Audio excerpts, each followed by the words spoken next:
I'm Chase. And I'm Andrew. We're a third-generation family business all about farm fresh food and fun.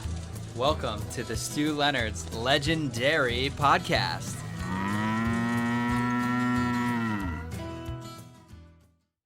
Alrighty, welcome. All right, welcome. Welcome back to Stu's Legendary Podcast. This is episode 3. We're going to talk about a little bit how Stu Leonard's Disneyland of grocery stores, how it all started.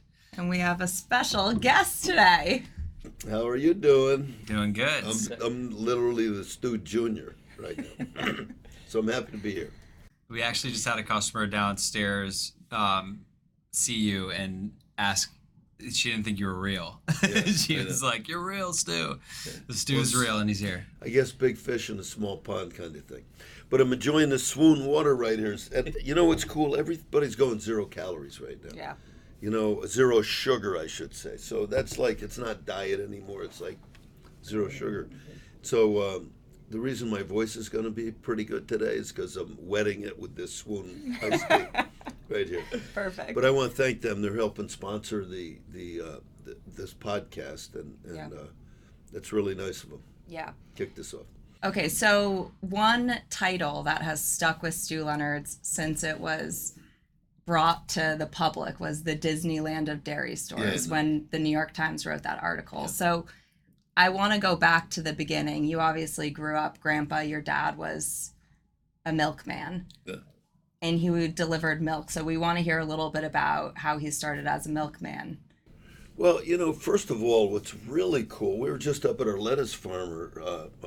Chase, you were with us up there. And what we found was we're up there right near Belleville, New York. And so the old farmer who we were buying lettuce from up in Florida, New York, he said, go over to the next hill over there to Belleville Creamery, because they've been here 200 years.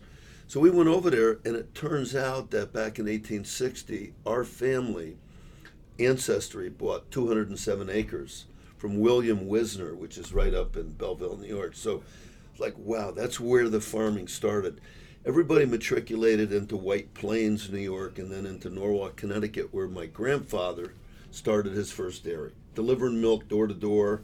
The stories are just unbelievable that you hear from them. Like Ray Fluellen, by the way, who we just hired his 4th generation Fluellen, now it's Stu Leonard's.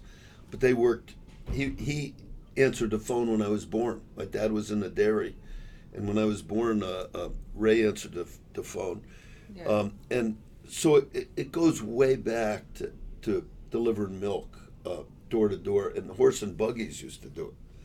You know, Ray said one day, I don't know the milk route. And he said, don't worry, the horse knows it. You know, it'll stop at the people's houses like that. So it goes back to that. And then, you know, I could tell my father, he took over in the 50s when my grandfather died, Charles Lee Leonard. I never had a great opportunity to meet him. I never did. But anyway, my dad took the business over, and he was with his brother Jim, who later retired and went to Florida. But my dad had a flair for marketing, and he could tell because one of the things he did, he took your standard Divco milk truck, which everybody remembers, and he put cow heads on the front of each one of them. I love seeing those photos. It was cool. And then what he did was drove around town, and when the truck would pull into a customer's driveway to deliver milk, there was a lever in the truck, and you would pull it and go, moo, you know, like that. And the kids, they were so excited and everything. Wasn't there a slogan on the side of the Divco truck? You wave, I'll move. You know, so that was the thing. And he also took an El Camino, which had the big open back on it, and put a big cow in it. So that drove around town too. So, you know, we had this like uniqueness. You could see my father had a little flair for creating a little sizzle, I guess what it is. You know, they always say in business, sell the steak and not the sizzle, right? Well, you got to sell the steak, you know, but you want to add some sizzle to it too, you know. And he was always good. You guys knew him. He was your grandfather, yeah. You know, and he added sizzle all the time, you know, and you could see that with the cow heads and the moo and all. That's really different, you know. And he was quite unique in that respect. He was a little bravado too. He didn't mind taking a risk, and he'd roll the dice. And that came up later when the state highway came in the 60s and said, we're building a new highway system here, and you're gonna have to move. Mm-hmm. So my father had to move, and that was a big gamble. Okay, whether you just take the little dairy, okay, where at the time sales were going down because people didn't want milk delivered to their house. They were buying it more at the supermarkets, and sales were going down. But he decided to open up and roll the dice, and he borrowed $585,000 from the Small Business Administration, plus money from local banks. And it was a gamble. Big gamble. A lot of people said, you're crazy. What are you doing? Dairies are closing. You're expanding. This will never work. He heard that over and over, but he forged ahead in light of negative, obstacles. And, that's one thing I always learned from him is overcome obstacles. I don't think no matter what I ever talked to him about in the past, he always felt you could overcome those obstacles in front of you. And I think for people starting a business and everything, or doing anything new, anything different, you're gonna have obstacles facing you, and they're gonna wear you down because no, that won't work. The health department wants it this way. The building department can't do this. Planning and zoning can't do that. Customers aren't eating that as much anymore. You got to go and trust your instincts and your gut, and of course you got to do a little bit of research. But he was really good at overcoming obstacles, and he forged ahead with that small little dairy. Yeah. And with a small family too, putting everything on the line like that, I think is amazing. And then, and really just like to your point, the Sizzle. Yeah. When he opened up that first store, I mean, the milk plant inside of the store was really that sizzle that got everybody to come in and watch the milk being made. Oh, there was more things. Like he even had our security guard, which we had, dress up as a cowboy. So he walked around, with a cowboy hat, and literally looked like he was off out of the John Wayne movie or something, And, the little kids would come up. They'd come in with their little cowboy outfits on, and come in. So that was just like a fun thing. We added the animation as we went along, which we'll talk about, I know. But it was trying to create, I think, what we all want to do in retail is excitement. Yeah. A lot of times feel it when you walk into any department store or something. It's just like you don't get excited going in there. Like even with, it's like standard music, standard lighting, standard displays. There's nothing that really grabs you. And one of the things I know that my dad always wanted to do is create excitement. Don't even look at the cost. Do that later, but first create smell, sight, sound, animation, big demos where you could taste stuff. How did it build so it started as a small dairy, but how did it build to that as it is today? You know what? I think what it is just listening to the customers all the time. And, we started with just 8 items. So it was milk, bread, butter, eggs, some cheese, milk, chocolate milk, ice cream, a real dairy store. That's all it was.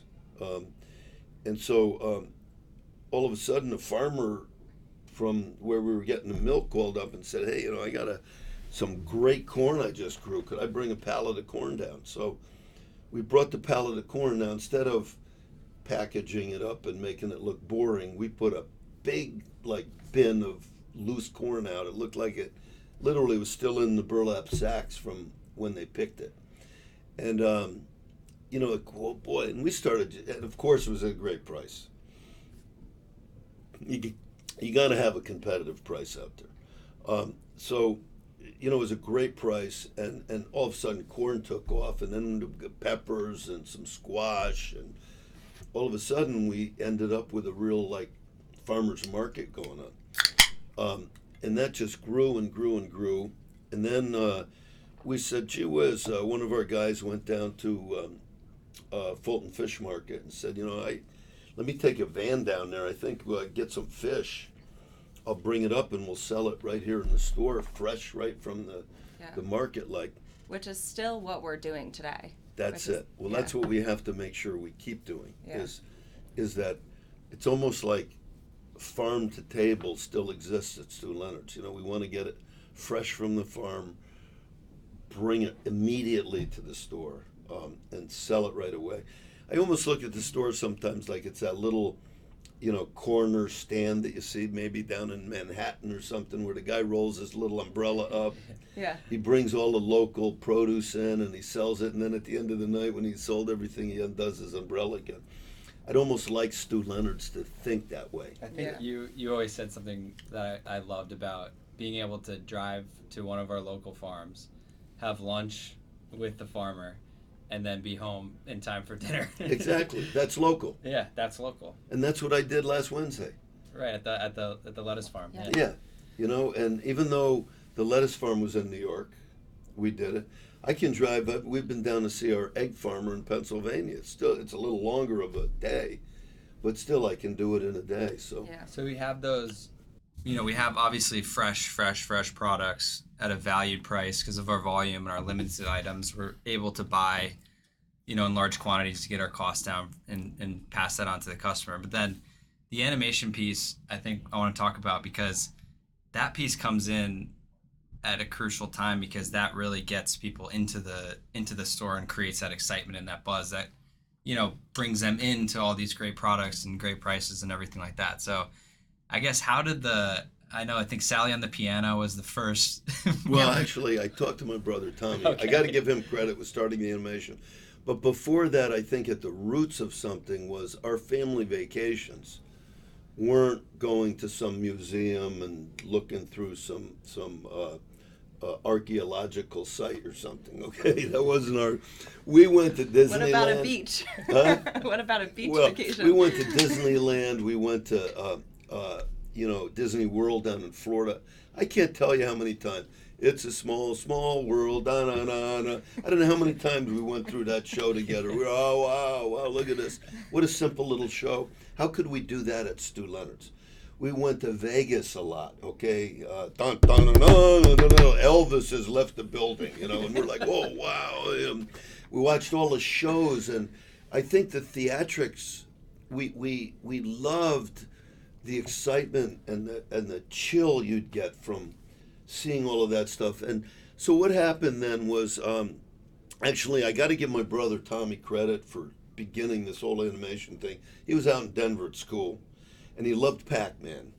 He was addicted, and Chuck E. Cheese out there had Pac-Man, and he goes in there and he sees this like humongous elephant, you know, that wow, and it was animated or something like that. So he gets the number, he calls a company, and they said it's like $200,000. He said, oh, that's wow, I can't do that. They said, but some people just finished the dairy show, and they had a farmer and a cow animation that they bought from us that they'd be willing to sell for $10,000 now because they don't need it anymore. So Tommy said, I'll buy it. So he called my father. My father said, okay. He buys it from the company, and they ship it back to Norwalk. And my Uncle Steve, who was working for us at the time, he gets receiving calls him one day and says there's a cow and a farmer down here, you know, all crated up. We never ordered that, send it back. So the farmer and the cow got sent back, and then finally they found out that Tommy had ordered it. My father, we brought it back in. We put it in the store, and you actually would you had the farmer there, and they would both be singing, and he could also talk through the microphone. So we saw that kids just loved this like character in the store like that. The families loved the character, so it started getting exciting. And then the company that made it was Sally Animation down in Florida, and so Tommy then contacted them, and he ordered Sally on the Piano, which was a piano player that did country western music. A lady that just played, you see it, you ever see the pianos that just play with nobody at them? Yep. Well, all they did is put a little animated person up there. So we put it up above the frozen peas in the store, and there was lines of people that were dancing in the we created that excitement, okay? And so that was the launch pad, really, for more animation. We got to be good friends with the people at Sally Animation. We started designing our own stuff. We helped write some of the songs for the animation with a fantastic Broadway jingle writer, Bobby Gosh, who actually sings a lot of our animation songs today. And then we put flipping characters in. The idea was, if the animation was a success, if the kids loved it, and it was really geared for the kids. We put a train track in, with a little train going around. You know how much little kids, Andrew, you have a little one. Oh yeah, they're enamored by a train. It's amazing honestly that nobody has tried to copy that in other retailers. I'll tell you very why. rarely. You know why? Because we don't know how much it costs to maintain it all. Right. Okay? Exactly. If we ever knew how much it cost, I mean, the train alone is a huge expense, because what happens, some of the kids we give free dough balls out in the bakery, right? And they throw the little dough balls up on the train track. Train, you never heard of a train hitting a dough ball on the news at all. But, it costs us a lot to maintain all that animation and to buy it, so. Well, one of my favorite things to this day is going through all the stores and seeing how much fun the kids are having with their parents. And I've now also heard so many parents tell me that we just come to Stu's to shop because my kid loves it. Well, you know what? So, you see it with your sister Blake there. Yeah. I mean, and Alicia and everything, right? Yeah. You see it with all of everybody's looking for something fun to do with their kids. But I think aside from the entertainment, out of that came a real connection with the customer, and kind of giving them an experience and making sure they leave happy. Yeah. And so I do want to talk about the rock that's in front of every single one of our stores, because that was a huge, I think, turning point too for the business. Well, see, that's a good point, Chase, because now what you do is you got this exciting retail store with fresh product with good prices. Okay, that's like fine. You can sort of buy that off the shelf somewhere. Okay, now you got to run it.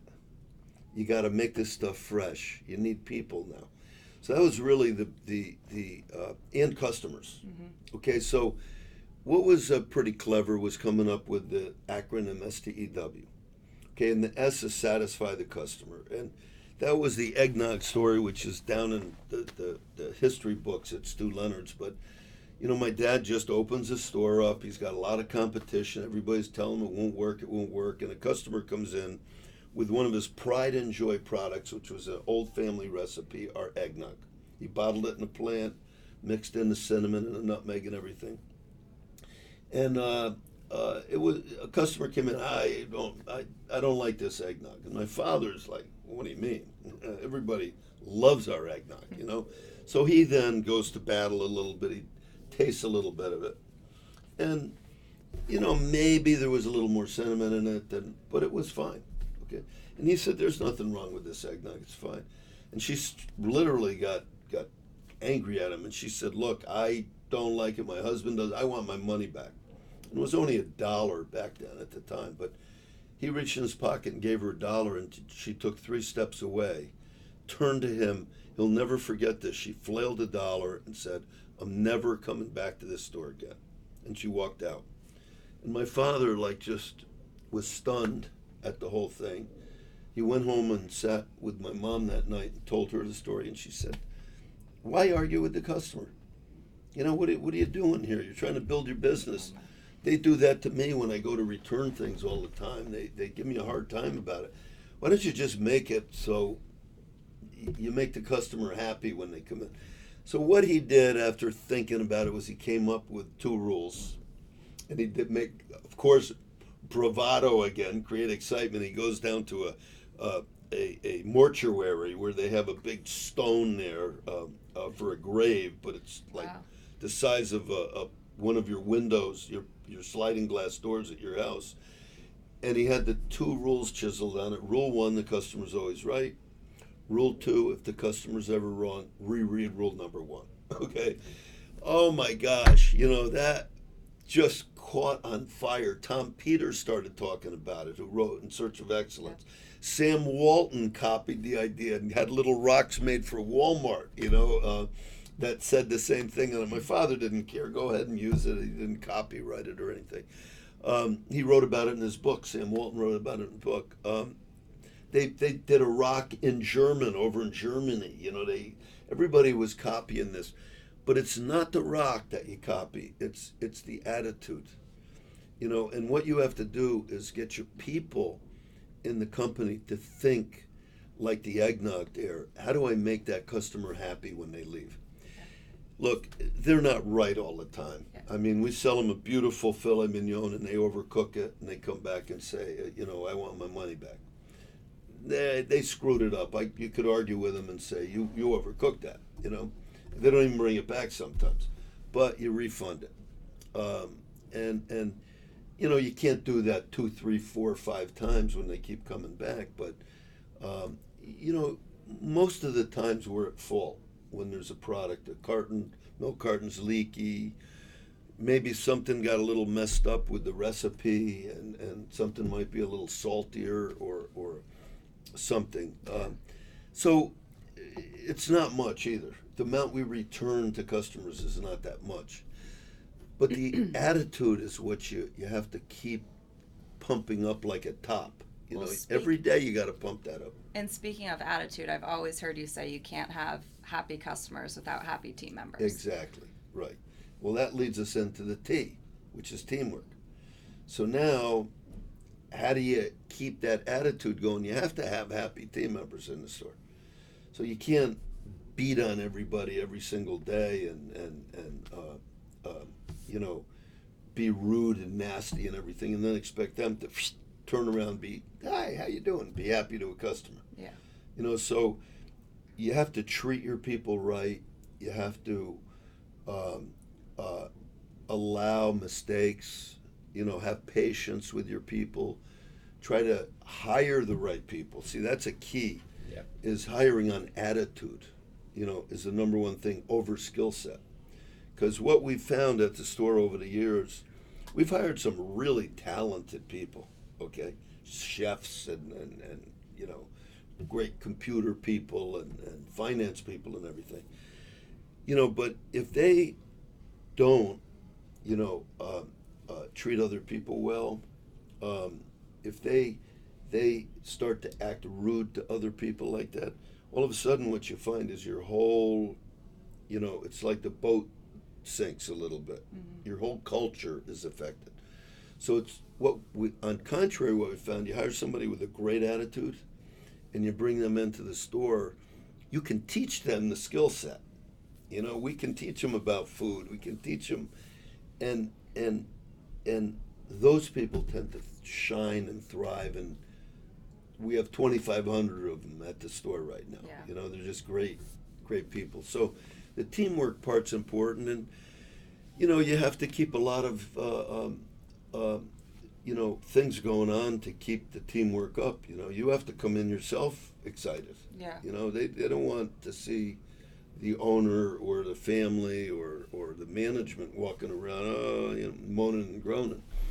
Look, everything, every day has its own problems. I mean, I have 4 daughters, Chase, one of them, and a wife, and hormones are going on in my house all the time. So everybody's not in a good mood, every day, but, you have to just get through that. And it's the same thing in a company. We give everybody, a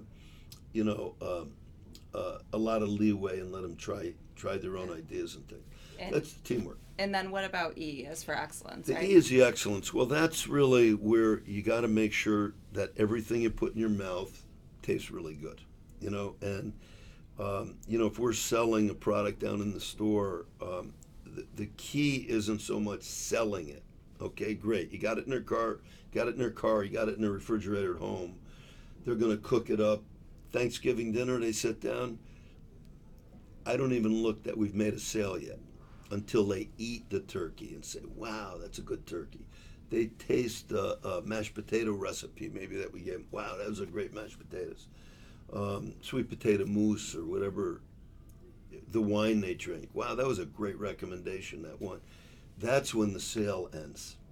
Is when they go yum, yum, yum. And wow, wow, wow. And wow, wow, wow. Then they come back and the repeat purchase is so important too. If we can keep at Stu Leonard's keeping that yum index, I call it, okay, like yum, that's really good.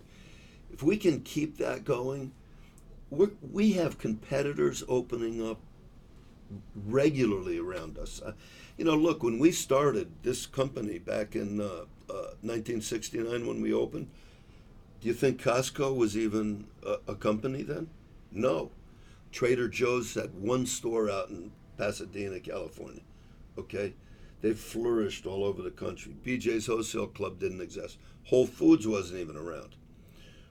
These are all, Aldi, Lidl, Wegmans. Wegmans I think was around then. But the amount of competition that has opened around us has been amazing. The way you survive is having a high yum index. Okay, you got to have competitive prices, but people will drive for a really good croissant or a great baguette or hot bagels coming out of the oven or coffee that you're roasting right on site. The ice cream cones that we have down there. I mean, I may go get one after this Me too. interview. Right. That's a good point because a lot of grocery stores typically don't have those scratch bakeries and being able to make something on site. Because there's nothing better than eating a warm chocolate chip cookie out of the oven. Oh my gosh. Or a warm croissant or something. So there's so many things that we do so well like that people can't emulate really.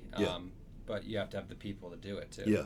Good people that we have. So. Well, also you have to have the desire of the people to want to do something better. Like I say to everybody, we always think there's got to be some new revolutionary idea, like Elon Musk wants to go to Mars. Okay, I mean that everybody says, oh wow, wow, that's like what they talk about with ideas.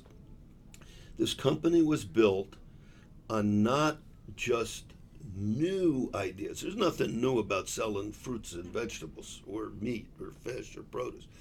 What we've done is we've always looked out there and benchmarked ourselves against other great retailers, or we'll look for something and say we can do that a little better at Stu Leonard's. And it's what we, everybody talks about R&D, right? Research and development. What we talk about is R&D we have an RD and I at Stu Leonard. So what it stands for is retrieve and duplicate and improve. Yeah. Okay? I mean, Chick-fil-A, and I know the Cathy family down there, so they wouldn't mind me mentioning it, but you see a line of people at Chick-fil-A getting that crispy chicken sandwich, right? So our thing is, how could we get and sell one of those at Stu Leonard's and make it even better? And they do an amazing job at it. So you want to add an extra pickle or you want to add a little extra sauce. But we would try to improve upon that and then introduce it at Stu Leonard's. So we're looking for, you want to have a team of people that really want to improve a product, and they just don't want to sell it because they say, oh, I can make so much profit on this thing. We were talking yesterday about how much breading you even put on a piece of chicken that comes into Stu Leonard's. You want minimal breading with more chicken, and you don't want somebody sitting there saying, hey, I'll just throw a lot more breading in there and end up with a little more profit. And Grandpa, I remember Grandpa used to always say that the customer is not just some person. It's your wife or your. They're smart. You are a customer. We're all customers, and they're smart, and they understand if they've been buying something, a they know certain what's way, going, and it changes. They know. Because you're trying to cut corners, they'll know, and So that's why you can't fool the customer. Yeah, exactly. We have some smart customers, producers, directors down in New York. People that I've met Brian Cornell, who's the CEO of Target. Seen him in the store. A lot of celebrities come in. I mean, there's smart people shopping through the store, and you know they're looking really for that Yum Index, really. And that WOW too, which is the W of the acronym STU. Right. That's the whole excitement. Yeah, part that's of it. the. Yeah, the WOW is the icing on the cake. The WOW is almost like a thermometer you dip into a retail store and say, how exciting is it to go there? Yeah. You know, we like to try to create as much excitement as we can, and that's what the wow factor is all about. Whether it's the animation, it could just be friendly people walking through the store. It's just a way of getting the customer to go, wow, that was a great experience I had at Stu Leonard's today. You know? The Disneyland of dairy stores. Disneyland of dairy stores. That's why we need all the wide aisles so that people can dance. Yeah. So they have enough room. Yeah. Well, you know, I think Brian Miller, who wrote that article, he was, by the way, also the restaurant critic for the New York Times for 12 years. But he's a great friend of the family's right now, too. But we met him when he was a reporter for the New York Times when he wrote that one article. But the reason he chose that title was the amount of excitement that he felt when he walked into Stu Leonard's. That's why he called it the Disneyland of dairy stores. Just that it was a unique store, but it also created excitement when you came to visit. I know Andrew and I feel that being part of third generation now. We feel it when we're in the store, and we feel it from our parents. So. Well, you know what the challenge is for all family businesses, and there's a lot of them out in the country. The challenge is, how do you transfer those values onto the next generation? Because, you know, I'm 68 years old, going on 69. I mean, I'm not going to be around forever. You know, my dad recently passed away. Grandpa passed away a couple months ago, and, you know, that's the end of a legacy right there. He just has, you know, a great philosophy that he's passed on. My job and my brother and sisters is we got to preserve that whole philosophy at the store, and then we got to pass that on really to the next generation. Mm-hmm. And you know, that's why I'm so proud of you guys even doing this podcast, you know. Yeah. Hey, listen, I didn't have anything to do with it. You know, you didn't. This is my first time. I just bumped in here. I was sort of a little ticked off that you didn't even give me anything what I was supposed to talk about today. But you know what? I look at it as something you guys are trying. You know, I got to let loose on that and just let you guys experiment. And podcasts are hot right now. Yeah. Right. There's 8 jillion of them out there on the market right now. But you know, you could do something unique here, and you know, we talked about bringing some different people on board. Well, we're gonna bring the Sizzle. We're gonna bring the Sizzle. Well, you know what I think the Sizzle. I mean, for the people listening, what sizzles me on an iPod. You know, I just was listening to one of Anderson Cooper's podcast. You know, but the thing that turns me on is when I can learn something from it. You know, and that's what I hope you guys will do. And you know, we've been able to bump into some great people. We've you know, you talked with Kevin from Mrs. Maisel. What's that? Oh, Kevin Pollak. Yeah, Kevin Pollak. He did a whole thing with our management team with some great things. We could take some clips from him. Bryan Cranston from Breaking Bad. We did a whole thing, and he Martha Stewart. Yeah. But Brian recommended to our team members, you know, about how to get ahead and what he recommends. He didn't just instantly become a top, you know, celebrity actor. You know, he had to work his, you know, butt off. You know, getting up to. We've got lots in store for our future Well, episodes. I think it's gonna cool. Be fun. And, you know, it would make me proud, actually, to see this become popular. Well, speaking of, everyone, please subscribe. Stay tuned. Thank you so much for coming. Well, how do you subscribe? What do? You hit the subscribe button? Everybody says that. Yeah, you hit the subscribe button. Okay. Just hit that button. Yeah. Okay. Well, anyway, you know what? You got to create the Yum Index for this podcast. Okay. Right? That's our goal. You got to make it so people listen to it and go, you know, that was I learned something there. That was good, you know. Well, thanks for green lighting this project for us because we're excited to be Just don't let me know what it costs. That's the only thing. Okay. No, Good. but anyway, good luck with the whole thing. I'm happy to be here today. Thank you. Thanks, Stu. You bet.